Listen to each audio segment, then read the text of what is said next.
দেখেন, তিশার বাবা যেভাবে বলেছে ওনার কথায়, আপনারা দেখবেন যে আমিও কিন্তু ওনার পক্ষ নেইনি। ওনাকে কিন্তু আমি প্রশ্ন করেছি একজন সমাজ সচেতন মানুষ হিসেবে।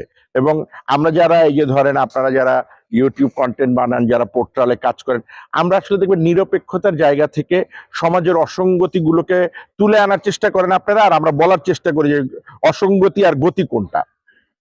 উনি 2016 সাল থেকে ট্রাই করেছে, তার মেয়েকে যখন ডিস্টার্ব করছে তখন থেকে নাকি উনি চেষ্টা করেছেন, কিন্তু ওই প্রিন্সিপাল অধ্যাপিকা ওনার জন্য পারেননি। আমার মনে হয় যে মোস্তাক সাহেবের এই ঘটনার পরে আপনাদের সহ আমাদের সামাজিক আন্দোলন হওয়া উচিত।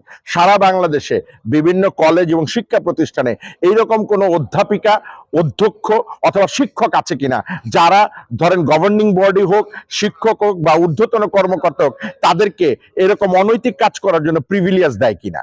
কারণ আমার মেয়ে, আপনার মেয়ে বা যারা এখন শুনছে তাদের ছেলে মেয়েরাও কিন্তু স্কুলে পড়ে। যদি সেই অধ্যক্ষ, অধ্যক্ষা বা ধরেন হচ্ছে শিক্ষক বা ঊর্ধ্বতন কর্তা ব্যক্তিরা থাকেন, তাহলে আবারও এরকম তিশার জন্ম হবে, আবারও এরকম মুস্তাক সাহেবের মতো লোকের জন্ম হবে, এবং আবারও আমাদের এরকম মানুষকে সচেতন করার জন্য কথা বলতে হবে।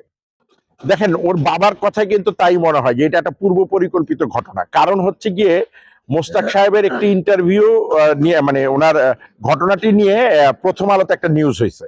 তো সেই নিউজে বা এবং ঢাকা পোস্টে, সেই দুইটা নিউজ যদি আপনি গবেষণা করেন তাহলে দেখবেন যে মোস্তাক সাহেব তিশা, আমি ফেস দ্য পিপলও মোস্তাক সাহেবকে একই প্রশ্ন করেছিলাম।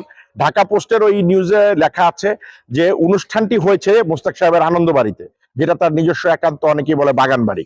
কিন্তু মোস্তাক সাহেব সেদিন বলেছেন এটা নাকি তাদের হচ্ছে গিয়ে কটেজ টাইপের, এটা ওরা ভাড়া টাড়া দেয় পিকনিক টিকনিকের জন্য। তো সেখানে উনি ফেসবুকে লিখেছিলেন আনন্দ ভবন তার রানীর সম্মানে নতুন করে সজ্জিত হচ্ছে।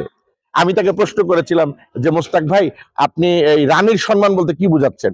উনি এড়িয়ে গেছেন প্রশ্নটা এবং বলেছেন আমি তো রানী সবাইকে বুঝিয়েছি। রানী কি সবাই হয় ভাই? আমিও প্রশ্ন রাখতে চাই। রানী তো একজন হয়, রানী তো শতজন হয় না। এবং সেই রানী তো শেষ পর্যন্ত আমরা দেখলাম যে সেই রানী হচ্ছে তিশা।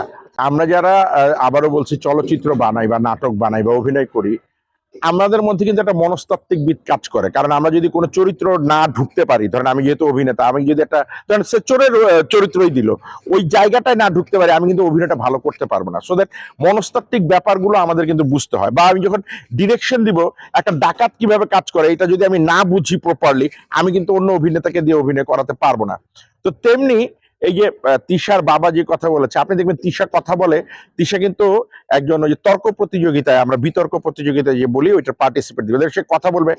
আমি যে বলতে চাচ্ছি, আপনারা শুনতে পাচ্ছেন, আমাদের হচ্ছে গিয়ে বিজ্ঞ বিচারক মন্ডলী মানে তর্ক করার জন্য যেভাবে কথা বলে, সে কিন্তু কন্টিনিউয়াসলি দেখবেন আপনারা ভাষাগত উচ্চারণ সবকিছু সেইভাবে বলার চেষ্টা করে। তো এই ধরনের মানুষকে যখন কেউ ব্রেন ওয়াশ করে ফেলতে পারে এবং তার যে চাহিদাটা ধরেন আছে সেটা তার ব্রেনে দিতে পারে, অটোমেটিকলি ধরেন হচ্ছে গিয়ে সে এই যে তিশা এখন যেভাবে ব্যবহার করছে, এভাবে ব্যবহার করাটা ভুল কিছু আমি দেখছি না। হতে পারে, এটা আমার কাছে মনে হয় যে মেয়েটা দেখবেন কথাগুলো মুখস্থ বলছে বিতর্ক প্রতিযোগিতার মতোই। সে যেহেতু বিতর্ক মানে অংশগ্রহণ করতো, মনে হচ্ছে যে সে একটা স্ক্রিপ্ট রাতের বেলা মুখস্থ করেছে, পরের দিন দেখবেন টপ টপ টপ টপ করে সেই কথাগুলো বলছে। আপনারা যখন একটু ভিন্ন ধর্মী প্রশ্ন করবেন, দেখবেন যে সে মানে এলোমেলো হয়ে যায়, পাশে থেকে তাকে মোস্তাক সাহেব শিখিয়ে দিতে হয়। তো সো দ্যাট এইটা হতে পারে, আমি তো এটা বিজ্ঞ বিচারক বিচার করবেন, আদালত বলতে পারি। তবে মোস্তাক সাহেব আমাকে ফেস দ্য পিপল অন এয়ারের পরে ফোন দিয়েছিলেন রাতের বেলা অভিনন্দন জানানোর জন্য, যে আমি তার বইটা পড়েছি অভিনন্দন, এবং তারপরে সে প্রসঙ্গ টেনেছিল দু একটা।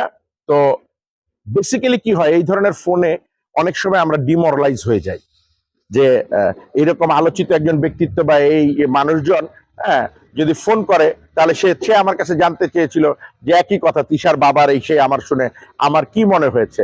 তো এই বিষয়টা আসলে টোটালি তো আদালতের ব্যাপার। আদালত দুই পক্ষেরটা শুনবে, শুনে আদালত বিচার করবেন যে কোনটা অথেন্টিক আর কোনটা অথেন্টিক না। আমরা শুধুমাত্র ধরেন হচ্ছে গিয়ে 2 আর 2 4 মিলাতে পারবো, কিন্তু পক্ষান্তরে যেহেতু বিষয়টি এখন আদালত পর্যন্ত গড়িয়েছে, আদালত রায় দিয়ে প্রমাণ করতে পারবে কে দোষী আর কে নির্দোষ। আমি এই যে কথা বলছি বা আমার মতো যারা কথা বলছে বা আপনারা যারা যে ভিডিও করছেন বা কন্টেন্ট বানাচ্ছেন, ওই যে যারা বলে আমরা ভিউ বাণিজ্য করছি বা আমরা ভাইরাল হতে যাচ্ছি, আমি তাদের উদ্দেশ্য সহ এই উত্তরটি দিতে চাই। আমরা এই প্রতিবাদটি করছি শুধুমাত্র সেই কারণেই যে এই যে মেয়েগুলো বিপথে চলে যাচ্ছে, এদেরকে হচ্ছে প্রথমে ঠেকাতে হবে। এই যে আলোচনা সমালোচনা হবে, এরা যেন মনে করে যে তারা যখন এই ভুল করবে এর চেয়েও কঠিন আলোচনা সমালোচনার সম্মুখীন তাদের হতে হবে, এবং মানে এর চেয়ে কঠিন ধরেন হচ্ছে গিয়ে মানে সময় তাদেরকে ফেস করতে হবে।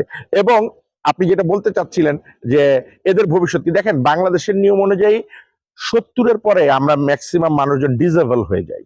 বড় জোর 75 বছর পর্যন্ত, মানে 75 বছর বয়স পর্যন্ত আমরা চলক্ষম থাকি। তারপর কিন্তু কেউ একজন আমাদের ধরে নিয়ে যেতে হয় কিন্তু বাথরুমে, কেউ একজন আমাদের বিছনা থেকে উঠায় দিতে হয় বাংলাদেশের এই আবহাওয়া অনুযায়ী।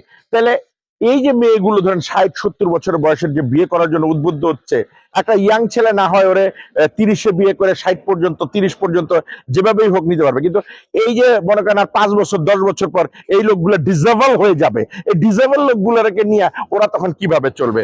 ওরা তো তখন টিনেজ, ওরা তো তখন নিজেদেরকেই সামলাইতে সামলাইতে ই করবে না, এই ডিজেবল গুলারে চালাবে।